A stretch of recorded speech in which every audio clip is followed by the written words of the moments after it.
It's fall. I'm gonna leave the leaves scattered around the whole time I film because it's nice. This is the Finally Fall book tag. 10 questions, all fall themed, and it felt like the right video to make this week. For the most part, almost every book in this video will be one that I read this year. That way, if I do this video each year, the answers will be different. First, in fall, the air is crisp and clear. Name a book with a vivid setting. I have the perfect one. It is the first book I read this year, and it's beautiful. Tress of the Emerald Sea. If you're not a fan of Brandon Sanderson, or you're not caught up on his secret projects, this is the first of the secret novels he wrote during his COVID stay-at-home quarantine time. And this first one probably has the most vivid setting, which is a deadly and dangerous world of spore seas. The oceans are not water. They're made of spores, kind of like a sand sea, and if even a droplet of water touches one spore, that spore explodes into something. The Emerald Sea, they explode into vines, and only salt or silver can kill the spores. So ships are lined with silver. Their food, their tea, everything they eat is heavily salted. Because if a spore gets inside of a human, humans are made of mostly water. It's a dangerous place to live. Sailing is dangerous. Tress herself lives on this little rock and never leaves home and just kind of watches ships come and go. But one day, circumstances are such that she has to leave, and she goes sailing on the spore seas. And the author, Brandon Sanderson, has a cool video on, I think, his YouTube channel where he gets together with a scientist who talks about the, is it liquidization? Sand liquidization? I don't remember what it's called, but they have this tub of sand and they show how the air bubbles coming up through it to kind of make it behave like water. And that's what he was basing how the waves behave in this book. Because it's not just flat like sand, you can't walk on it. If you were to walk across the Spore Sea, or if you were to attempt to, you would sink. Once in a while, they still, and ships get stuck there. Then you could hop off the ship and walk, but you never know when it's going to start again. And eventually they sail out of the Emerald Sea into seas of other colors, even more deadly than this one. It's also a pretty fun, light read. It's a really good introduction to Brandon Sanderson. There's adventure, there's romance. It's basically The Princess Bride done in a Sanderson flavor. Question 2. Nature is beautiful, but also dying. So goth. Name a book that is beautifully written, but also deals with a heavy topic like loss or grief. So basing it off of this year's books, I'm going to say the Live Ship Traders trilogy. I only have 2 and 3, I don't have the first one, but the beginning of this trilogy by Robin Hobb starts with an important family death, and most of what happens to the family for the rest of the trilogy is affected by that death. It is the patriarch of the family, the one who goes and makes the money, makes the family fortune. There are things that would have happened regardless of Ephraim Vestrit's death, but because of his death, the family has to figure out what to do with the family live ship, with the women in the family. They have to learn how to survive in this world, which used to be a little more feminist, but is turning a lot more sexist. The women aren't expected to be in charge as much as they used to be, but the family is mostly women now, and the different members of the family really have to work hard. They also fight. They don't agree, and I don't feel like I need to talk a ton about these books because I've made several videos about them. But these, as far as the fall book theme of grief and loss, these are not happy books. I don't know if Robin Hobb knows how to write a happy book. They deal with a lot of great characterization, a lot of characters going through the worst time in their life, having to discover who they really are, how they're going to grow and come out of this. And I also love books with ships and dragons and stuff, so talking ships, seafaring adventure, great series, I do recommend. Question 3. Fall is back to school season. Tell me about it. I used to be a teacher, now I am a homeschool, stay-at-home mom. We are fully into the swing of back to school. Share a non-fiction book that taught you something new. I've not read much nonfiction this year, One of the ones I did read was a reread of one I've read before, which is The Artist's Way by Julia Cameron. The Artist's Way is a book that I would recommend to anybody. Julia Cameron is a writer, and her mission is to unlock the creative potential in all people. One of her main tools that she teaches people is what's called morning pages. It's a certain type of journaling, and it's like a spiritual journey of uncovering and unlocking the creative self that every person has that has slowly become covered in layers of, I don't know, armor, probably. Children are the most creative beings. I've worked with children pretty much my entire adult life. I have seen that they are not afraid to just create freely. They make up stuff all day long. And as humans, we grow older, we take wounds, we get judged, we get criticized, and we cover up and hide that creative self. It's too painful, too difficult to try to let it out and do its thing. I am on my second time going through The Artist's Way, and it is so healing. It is such a journey. I wish everybody would read it, and I wish everybody would do all the assignments she gives. I wish everybody would do the morning pages every day. The first thing I learned the first time I read it was that I can journal and that it's really helpful and really good for me. The second time I'm reading it, I am learning to delve even deeper into my inner child, into that younger Tiffany that I used to be, and to not be afraid to bring up that old self. Because the person I used to be is still in there, and I want to continue to keep journaling and creating and trying to live to my full potential as I can. If you read nothing else from this video, read The Artist's Way. See what happens. Question 4. This is an interesting one. In order to keep warm, it's good to spend time with the people we love. Name a fictional family, household, or friend group that you'd like to be part of. Interestingly, most of the books I read this year don't really have a friend group. I've kind of noticed that in a lot of stories, actually. A lot of times the the protagonist often lives kind of an isolated life. They all have families though. And again, one of the books I'm going to bring up is Tress of the Emerald Sea, because Tress's family is so supportive of her. Her dad, when he hears that Tress wants to go off on her mission to seek after and hopefully rescue somebody, he immediately goes out and starts calling in favors for her. The mom doesn't quite like the idea at first, but she also goes with Tress. Doesn't go on the journey, but like helps with the preparations, and they just show so much love and support of her. That's like what a family unit should be. I love that a fantasy series has a protagonist with a supportive family, because you don't always get that. Also, I'm going to answer this question with a second book, and that's Fourth Wing by Rebecca Yarros. The group of friends that Violet Sorrengail finds herself in, which, by the way, Fourth Wing is the book where there's a battle college and these young adults go to learn how to kill their enemies. And they have to try to impress a dragon so that a dragon will want to bond with them. Then they get a magical ability, but the college is deadly. They want to weed out the weak ones, and they have to try to fight their way to the top. There are students who die every single day. So usually, the students who go to the college try not to get too close to people. They try not to form too close of bonds, because you never know who's going to die or when.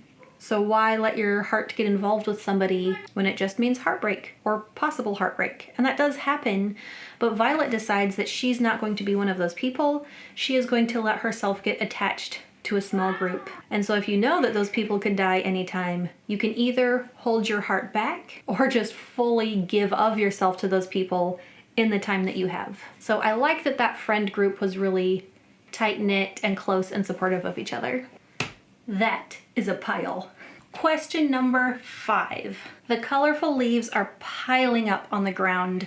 Show us a pile of fall-colored spines. Starting here at the bottom, Wheel of Time. I kind of feel like the entire Wheel of Time series has kind of a fall feel, especially with this particular jacket art. These two right here. The whole series together, but these two were the most like orangey and reddish. I made sure to have a little bit of blue in here because autumn doesn't just mean rain and gloom. The skies right now are beautiful and blue, and I love it. So pretty. When the rain comes, it will stay for a while, but right now, the blue is gorgeous. That is Lord Brocktree by Brian Jakes. This particular art for Dune is gorgeous. I love that rusty orange, yellow, browns with the teal. Ugh. I was going to be reading this in October for the movie coming out in November, which has been delayed, so I'll be reading it in February for the movie coming out in March. Fall also has a lot of brown. I don't mind a brown book, especially with that pretty gold lettering. I really like this old copy of Anne of Green Gables and The Legend of Sleepy Hollow and Other Tales. So besides being color appropriate, it is theme appropriate.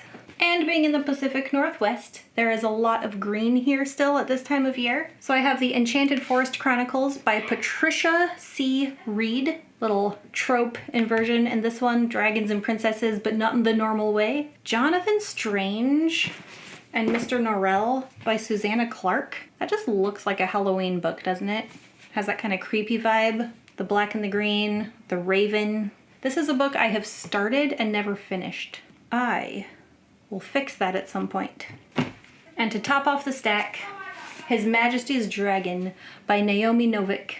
Another one I have not read yet, but one I will get to, and beautiful fall colors. Question 6.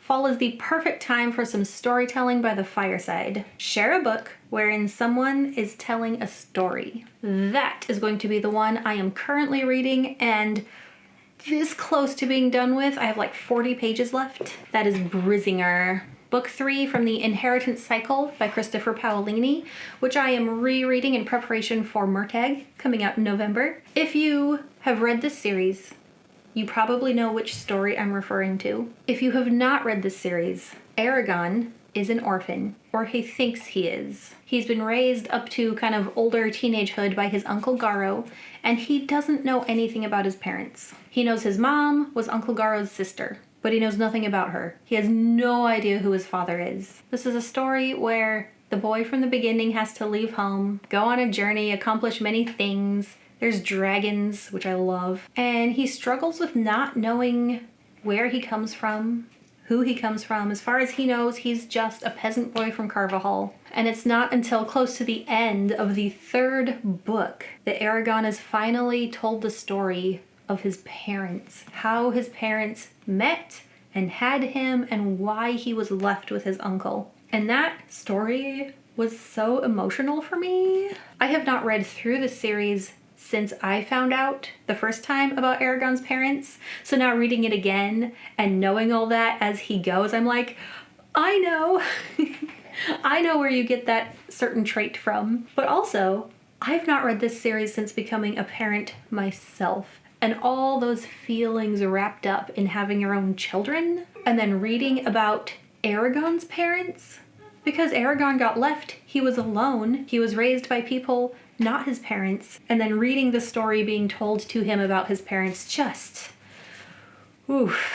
It was an emotional experience for me. Question number 7. The nights are getting darker. Share a dark, creepy read. So I don't normally read that kind of thing. I have no creepy, horror, anything like that suggestions. But I will say, Yumi and the Nightmare Painter. It has a few little creepy vibes in there because they are literally fighting nightmares every night. Their town is surrounded by this dark wall where nightmares come in and try to get into the city and get into people's dreams, and they can become corporeal enough to do actual harm. And so the painters fight against the nightmares. But this was also a really fun story because besides the nightmare painting, the other character, Yumi, she works with spirits, and both Yumi and Painter have like artistic magic. One of the artistic magics is painting, the other one is rock stacking. They're from different worlds, seemingly. They get thrown together, they have to learn how to work together to beat the nightmares and save the world. and it's really cute and I love it. The other one that was a tad creepy, just a little bit, Emily Wilde's Encyclopedia of Fairies. It was overall a cute, cozy story, but a couple of the fae were on the creepy, scary side. One in particular that I did not enjoy reading about. I kind of skimmed over those parts because I don't like scary stories. I don't like scary, creepy imagery. There's not a ton of that in here. It takes place up in the mountains of somewhere. Heravenspeak, that's the one. The mountains of Heravenspeak in winter, super snowy. Cuddle up with your blankie and your hot drink to read this one. The second one, Emily's Map of the Otherlands, comes out in January, so that's going to be my cozy New Year read. Number 8 was a little difficult. It says the days are getting colder. True, but so far nice, more like refreshing than colder. Name a short, heartwarming read that could warm up somebody's cold and rainy day. I'm not sure I've read a short book this year. These are the shortest, and these could be classified as cute, heartwarming, brighten your day kind of books. One is The Hobbit.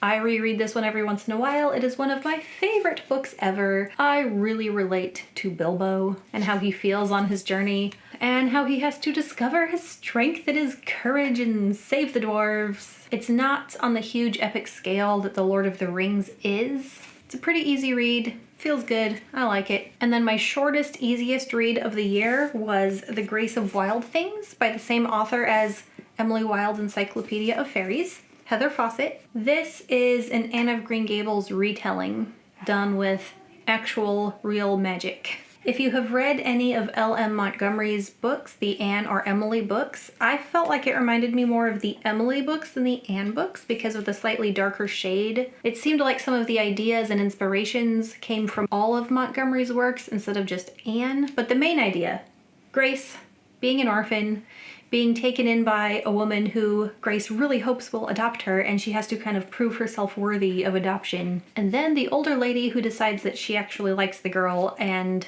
that idea of being worthy of adoption. Everyone deserves to have parents, okay? It's part of the storytelling element, and in Anne of Green Gables at least, Marilla and Matthew come to love Anne, and they want her, and they decide to keep her. And I kind of wish that theme had been stronger in here, but I like that Grace was able to make friends and learn and prove that she's good at what she does. Both of these, nice cozy little stories, great for fall. Number 9, fall returns every year. Name an old favorite that you'd like to return to soon. This is a great question because I am a rereader. That's why I go ahead and buy books that I love. I love the nostalgia. I love the feelings they give me when I go back and read them again. And one that I have been wanting to get back to. It almost made it to my top 5 fantasy list. It did make it into my video of books I'm a little afraid to read again in case they're not as good as I remember. And that's Magician by Raymond E. Feist, the beginning of the Rift War saga. High classic fantasy, small village boy finds a greater destiny. It says the author's preferred edition, although Magician Apprentice and Magician Master are technically one book. It's often split into 2. I have it as 2 separate books, from what I remember, because it's been quite a while. These are just good classic fantasy. You get what you want when you read these. You have the humans, elves, and dwarves, the prince, the magicians, the 2 young friends who have to learn to use their magic and their abilities. The first story of the Rift War saga, I feel like works as just a contained story. Once that one ends, I feel like you can stop reading and be fine. I don't feel like you have to read the entire saga once you start. It's not as scary as starting something like The Wheel of Time or something really long. And while I don't remember exactly how it ends, I do remember that the last time I read it, I cried at the end. And someone who saw me asked me if I was okay, and I was just reading a book. But it's been a long time, and I feel like I want to read them again soon. Question 10. Fall is the perfect time for cozy reading nights. Share your favorite cozy reading accessories. Morning reading, evening reading. The best reading accessory, especially in the evening when my children are in bed and I'm sitting on the couch with my cozy blankie and Luna wants to get in on that cozy blanket action. She has been my reading buddy for a long time. She's also my recording buddy. She's usually sitting in my office chair when I'm filming. This took me years to crochet, not because it was so complicated. I would just get bored and put it away for months at a time, and then I'd get it out and work on it and then put it away again. It's crocheted in panels that I sewed together and then sewed to a backing of black flannel. It is so warm and cozy. I love the color. I love that I'm luxuriating in my own handiwork. Everything about this blanket makes me feel happy. And it's really big. I can fit both my children or my husband in here with me.